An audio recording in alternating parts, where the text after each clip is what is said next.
काय म्हणता पब्लिक, आज उठलो सकाळ सकाळी आणि आपल्या इच्छा मात्र टाकलं सकाळी. कशासाठी तुम्हाला ब्लॉग मध्ये सांगतोच मी. आज मी जात होतो आयटीआय कॉलेजला सकाळ सकाळी. आज थंडी पण खूप होती रे बा. हिवाळा असो वा पावसाळा, आम्हाला तर आयटीआय मध्ये जायला लागते रे बा. गाडी कोणती पण असू द्या, पण गाडीमध्ये पेट्रोल टाकायला लागते. टाकलं ना मग पेट्रोल, निघालो मग मुंबई जाण्यासाठी. सॉरी आपण जातो रे बा अमरावतीला, कारण की आपलं कॉलेज आहे अमरावतीला. पोहोचलो ना मग कॉलेजमध्ये. कॉलेज पुरं सुनसान आहे रे बा, कारण माझी बॅच सकाळी 7:30ची, म्हणून माझं कॉलेज पुरं सुनसान आहे. पोहोचलो ना माझ्या क्लासमधले पोट्टे मस्त जॉब कटिंग करत होते रे बा. याचं असं वेगळंच काम आहे रे बा.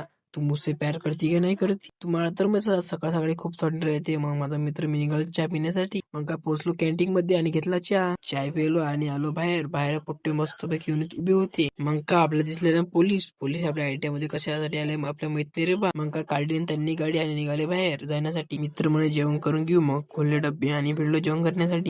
पोट्टे जरा असं मॅटर म्हणजे एका जणाचे पैसे चालते काय. आता झाली माझ्या कॉलेजला सुट्टी, आज चाललो मी घरी. चला आता तुम्ही घरी. तुम्ही मला व्हिडिओ कॉल करण्यापूर्वी मला फॉलो करून घ्या. चला भेटू पुढच्या ब्लॉग मध्ये.